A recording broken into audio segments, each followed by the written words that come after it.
नमस्कार दोस्तों, स्वागत है आप सभी का फिर से मेरे एक नए व्लॉग में नए दिन के साथ। और आज हम जा रहे हैं हॉस्पिटल क्यों जा रहे हैं चलिए आज आपको आगे बताने वाले हैं। तो बहुत ही ज़्यादा सुंदर सफ़र था और मैं दिखाने जा रही हूँ रानीखेत में। तो अभी मेरे चल रहे हैं प्रेगनेंसी मंथ और कई लोग को अनुमान लग गया होगा, कई लोग को पता तो था ही और जिनको पता नहीं था वो अनुमान लगा रहे थे और कई को नहीं पता था, तो मैंने सोचा मैं बता देती हूँ। तो यस, मेरे अभी चल रहे प्रेगनेंसी मंथ। तो अभी मेरा लास्ट मंथ है, लास्ट अल्ट्रासाउंड है। इसके बाद मुझे पता चल जाएगा कि मेरी डिलीवरी डेट कब की है। तो बहुत ही सुंदर सफ़र लगता है मुझे रानीखेत का। जो सुंदर लगता है वो मैंने यहाँ पे कैप्चर कर लिया और वो आपके साथ शेयर किया है। तो हॉस्पिटल जाते ही हमें इतनी ज़्यादा भीड़ देखने को मिली है ना, बाय गॉड।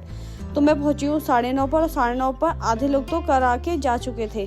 फिर उसके बाद हम लोग पर्चा काट के अल्ट्रासाउंड वाले सेक्शन में जाते हैं और बड़ी मुश्किल से हमारा नंबर आता है। लेकिन दोस्तों, हीमोग्लोबिन जो मेरा टेस्ट था वो वाला काउंटर 11 बजे बंद हो जाता है और मैं अल्ट्रासाउंड से फ्री हूँ 11:30 पर।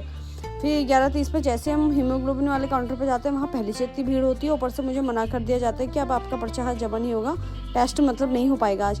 तो मैं बहुत ज़्यादा टेंशन में थी। उसके बाद फिर बड़ी मुश्किल से एक व्यक्ति मिले, उन्होंने सीधे मतलब ऐसे हमारा पर्चा ले लिया जैसे मानो कोई चमत्कार हो गया। तो फाइनली मतलब हमारा वहाँ ये वाला टेस्ट भी हो गया। फिर मैं सुबह से भूखी थी थायराइड के चक्कर में, तो एक टिक्की इतनी टेस्टी लगी मुझे, तो फिर मैंने तुरंत दूसरी टिक्की भी ऑर्डर करके सीधे गपागप खा ली। उसके बाद हम चले गए थे कामाक्षी की साइकिल रिपेयर करनी थी, तो उसके लिए कामाक्षी के पापा गए थे ऐसे पूछने की कैसे होगा क्या होगा। फिर वहाँ से पता किया। फिर उसके बाद हम चले गए थे अपनी रिपोर्ट लेने। तो मैं बहुत ज़्यादा थक गई थी, मैंने ना ताव देखा और सीधे लेट गई तो क्योंकि एक तो कोई जाम पहचान की नहीं था और थे भी, तो मैंने किसी को देखा नहीं, सीधे दुपट्टा ढका और सीधे लेट गया। फिर हमने रिपोर्ट ली और वहाँ से सीधे वापसी करी। फिर वापसी में हमने तो फिलहाल हमारा रानीखेत में काम पूरा हो गया गाइस, बड़े मुश्किल से। और भी मुझे यहाँ एक गुलाबी रिक्शा दिख रहा है। तो जाम इतना ज़्यादा लग गया था नीचे वाले साइड से, जब रोड पे जाती है तो उससे और ज़्यादा जाम लगता है क्योंकि वो बहुत बड़ी बस होती है। फिर वापसी में हमने खाई आइसक्रीम और आज मैंने रिकॉर्ड तोड़ आइसक्रीम खा ली।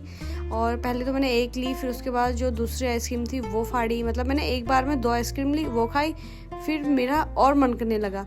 तो ये जो पहली थी अमूल की थी, फिर जो दूसरी ये 2 कलर में थी, ये फूडी करके इस तरह से थी कुछ, तो सारी अमूल की थी और बहुत ज़्यादा टेस्टी हो रही। तो फटाफट से 2 आइसक्रीम खाने के बाद फिर मैं 2 आइसक्रीम और ले आई, अमूल कुल्फ़ी। ये सामने है दुकान। अब मुझे तीसरी बार जाने में यहाँ शर्म भी लग रही थी क्योंकि मैं 4 आइसक्रीम पहले ही खा चुकी हूँ यहाँ पर। तो दोस्तों मैंने यहाँ बैठ के 4 आइसक्रीम खा ली हैं। तो यहाँ पर इस सारे में मैंने स्वामी जी को बोला कि एक आइसक्रीम मेरे लिए लेके आ दो क्योंकि मुझे जाने में शर्म लग रही थी। तो वो आइसक्रीम की जगह मतलब कुल्फ़ी लेके आ गए थे जो कि बहुत ज़्यादा हैवी हो रही थी। तो मैंने खुशी के मारे ये भी खा ली, लेकिन ये मुझसे खाई नहीं गई क्योंकि शायद मैं पहले बहुत कुछ खा चुकी थी इस वजह से। फिर हम पहुंच गए थे हम घर में सीधे कामाक्षी को चाहिए था अपना डिमांडिंग फूड, जो कि उसने मंगाया था बर्गर। फिर कामाक्षी ने बर्गर खाया तो ये भी बहुत ज़्यादा टेस्टी लग रहा था, लेकिन मेरा पेट ऑलरेडी भरा हुआ था तो मैंने नहीं खाया। तो ये व्लॉग यहीं पे एंड करते हैं। आपसे मिलता है फिर किसी अच्छे से नए मिनी व्लॉग में। तब तक के लिए बाय बाय।